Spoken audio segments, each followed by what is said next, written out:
fixing my hair. Yeah, it's my wig, but I like it. I do. I like this wig. Anyway, makes me feel like what I would look like if I had always taken care of my hair and stuff like that. So I wonder if I should take these glasses off. I'm gonna take these. No, I'm gonna leave these glasses on. Okay. So, so even if it was my hair, I never really cared for it like all up in my face. All right, so what do I want to talk about today? A couple of different things. I just feel like gabbing. Sometimes when I get lonely, I come to YouTube to pretend that I have friends and stuff. Um, so right now in my home life, um, that's really what I've become, a homebody. I wrote, I mean, I wrote some poems and I posted some videos about like trying to go around and fit in and socialize. And it's like, you know. Like 4 or 5 years ago, I was really struggling when people would come up to me and be like, "Hey, how are you?" Even though I knew like that that's a normal and polite and kind thing to say to somebody, it was like being slapped in the face because I was not doing well at all. And I didn't know how to talk about it. I didn't want to talk about it. And so, I didn't like, get angry that they were saying that, but it would just, it wasn't like, it would just almost make me feel worse when they would say, "How are you?" when I knew I felt like shit. Now, I don't really feel like shit like I did 4 and 5 years ago, but when someone says, "How are you?" all I have is, eh, I know, I was forcing myself for a while just to say, "Fine, how are you?" And I hated that. So it was so fake because that's not what I was feeling inside. But I knew I had to practice that because that's normal and I shouldn't get mad at somebody for giving me a polite, you know, greeting. The greeting is right. The "how are you" how you doing? How are you? Hi, what's going on? Those are normal and polite and kind greetings. And I don't want to spit on those, but it's just that when someone's not doing well, it's really hard to deal with the greeting. But if that greeting isn't made, then there's an opposite problem. And the opposite problem is when people don't greet you properly or kindly and they're just like, they see you and the first thing they say is, "The fuck are you doing here?" Or, "You look like shit." Or, "Did you take the fucking butter?" What?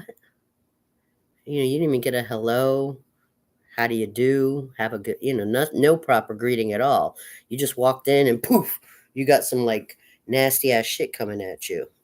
So after dealing with both scenarios, I mean, even when you're not doing well, it's still much, much better to be met with the kind, polite, "Hi, how are you?"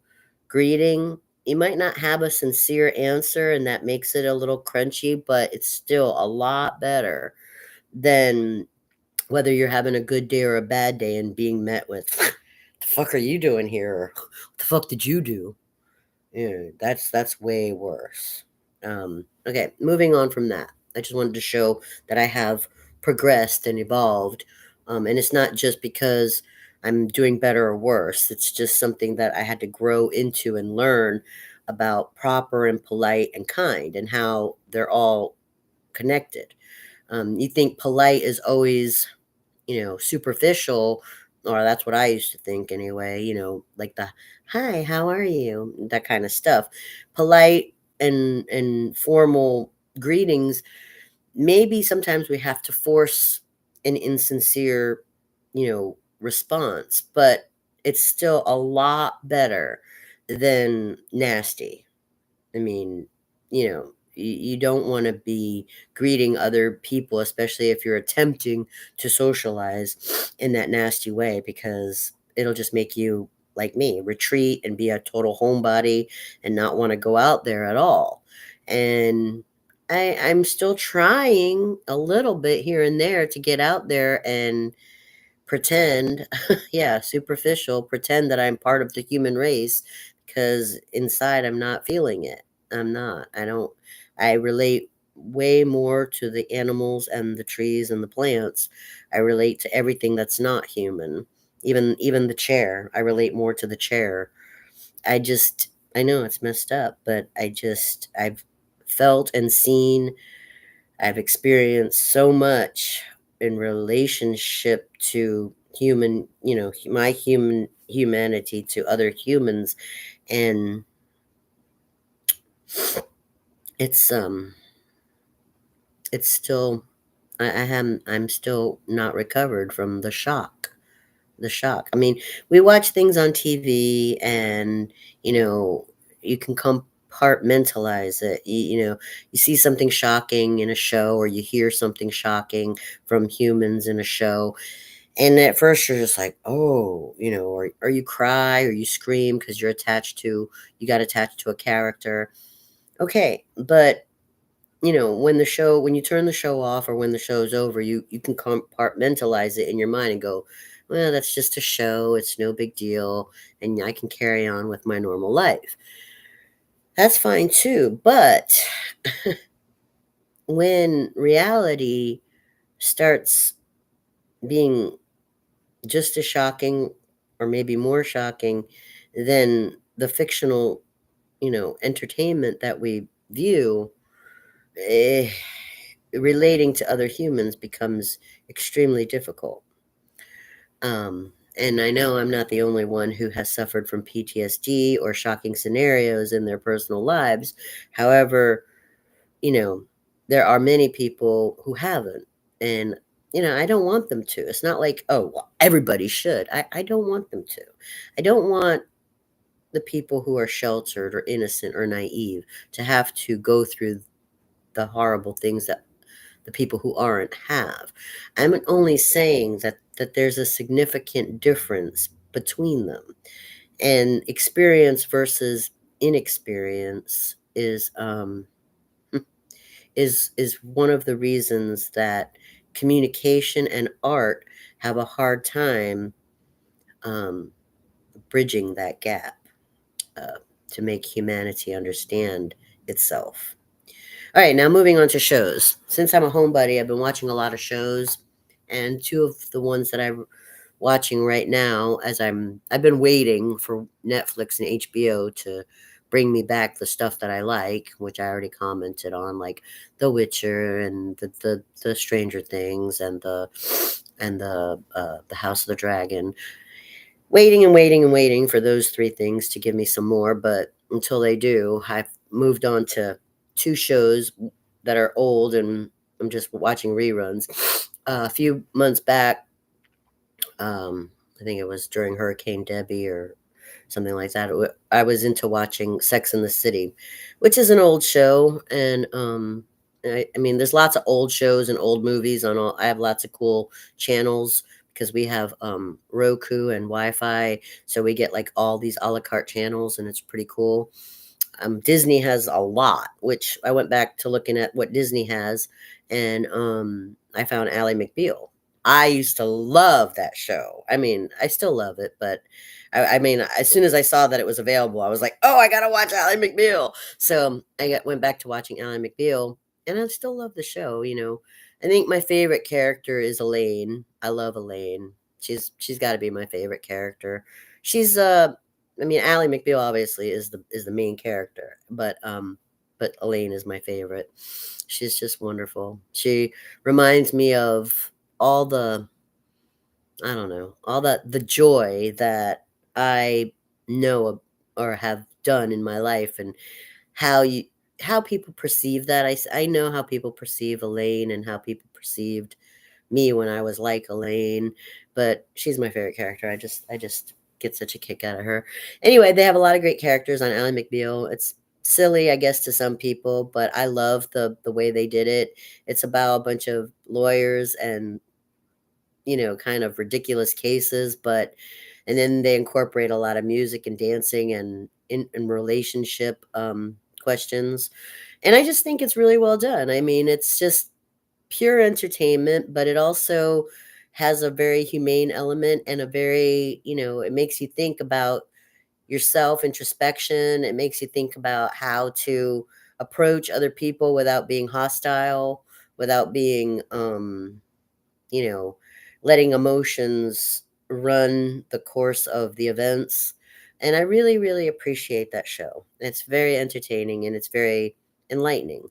So I'm watching Ally McBeal. Now, the other show that I'm watching is like, I already mentioned I did a couple reviews for the Sons of Anarchy show. It did show up on one of the channels. I had been renting or purchasing, the episodes or the seasons, and I ran out of money. And then all of a sudden, as I was flipping through the channels that I had to, available to watch, it showed up on something. I think it's an FX thing or something, but I don't know. I have some kind of link to it now, and I don't have to buy to watch. So I started watching it again. I had recovered from crying about so many of the dramatic events that had happened on the show, and I went back. So now I'm in this season. I'm not gonna do a whole review because I haven't even finished the season I'm on. I think I'm on season 4 or 5. I don't know which season it is, but I just want to comment on one episode that I just watched yesterday, and I don't know the name of the woman, the character, but um, wow, there was a scene. All right, I'll just tell you what the things that I've been watching this season. This season, I saw three things that were like shock value. Definitely three things on the season. I don't think I'm not done with the season, but there were three already shocking scenes. One was the scene where Opie gets killed. I mean, that was terrible, brutal. I mean, and then, you see Jax just totally like crying, and I mean, he had to watch the whole thing. It was horrible. It was really horrible. And it was really bad. And then the next one was I lost all respect for the character of Gemma. I love Katie Segal, but the character of Gemma, I just totally lost all respect for her because remember when I mentioned how she beat up that one little girl that was at the bar, and then she was also then she was in Ireland. I forgot Taryn Manning played the character, but I can't remember the character's name. Cherry, that was it. Cherry. Remember how I got mad when Gemma beat Cherry up? Well, she beat somebody else up, and I don't know this lady's name. Um, but it was kind of like the whole episode of Cherry all over again. And it was this woman, she was you know friends with this pimp guy, and Gemma somehow got involved, and then this woman was there at this place, this sort of like sex place, and then Gemma's old man showed up. I don't know. It was really confusing, but Gemma flipped out, and she pulverized this woman who didn't do anything to her. And this, you think that's bad? Okay, then that's not even the shocking part. I was pissed. I was like, I was already upset with what she did to Cherry, and now she does this to this other woman. eh, you know so I was like, that's it. I'm done with like respecting that character. I don't have any respect left for that character because she she will terrorize and brutalize any woman who hasn't done anything to her, and it's just awful. Um so uh but the woman was the wrong one to mess with because I guess she had screws really loose. And it's not that she went to, inflict vengeance upon Jenna in some kind of violent way, but she had a gun and she went to sort of mentally torture them with this gun. And then when the pimp guy like stood up to her and said, "Go ahead and shoot me because I'm done with this." I mean, she was torturing them with the gun for a while, but then um the woman, I mean, I know this is sick. This is my sickness, but I started laughing because the woman put the gun to her head and blew her brains right out in front of them. And I started laughing. I know that's really sick. It's shocking, but I felt this really weird thing about this woman. It was like, I don't know her name. I don't know. I just started laughing because I felt like she was victorious. I know that's sick. How is suicide a victory? I've attempted suicide. I'm glad it didn't happen. I mean, most of the time I didn't hold. I never had a gun, thank God. But I have attempted suicide with ODs and stuff like that, and that's fucked up. It is. That's fucked up. That's why I was in and out of the hospital many times, and that's why I'm diagnosed. But suicide is not a funny thing. But when I saw her do that, when I saw her just take the gun and just blow her brains out in front of them, I was like so proud of her. Isn't that sick? Sick. That's sick. That I was proud of her that she had the balls to do that because she was so unhappy and so tired of people taking away her power that she wanted to leave them with that disgusting memory. And I just thought that that was way more brutal than getting punched in the face. I was like, yeah, they will never forget that scene. And it was like, wow. You see? Yeah, because see, it's so much deeper than that. You know, this happened to me a couple of times when people bullied me. They bully you and they bully you and they bully you and they beat the shit out of you and they beat the shit out of you and they tell you your shit and they tell you your shit over and over again. And you crawl and you crawl and you get back up and you crawl and you crawl and you get back up. And then they just won't leave you the fuck alone. You don't do anything to anybody. You say, fine, I don't give a shit. I don't give a shit. Just leave me the fuck alone. And they still don't. And that's why that woman did it. She just had enough. I can't win here, not for one fucking minute. So good fucking bye. And remember this bitch. It was great. I was laughing. I was laughing. I know that's sick, but I was. Anyway, off that show,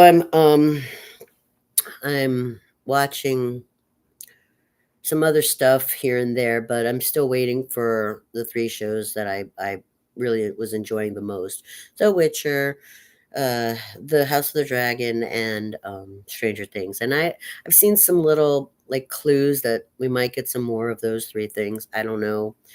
Um, in the meantime, I'm still fishing around looking for stuff. There's still stuff here and there that I'm interested in. I really was getting into the Penguin show. That was really cool. I don't want to talk about it because it's only got one season and I don't want to influence anybody's opinion about that show. All I'm going to say is I like it. And that's it. That's all.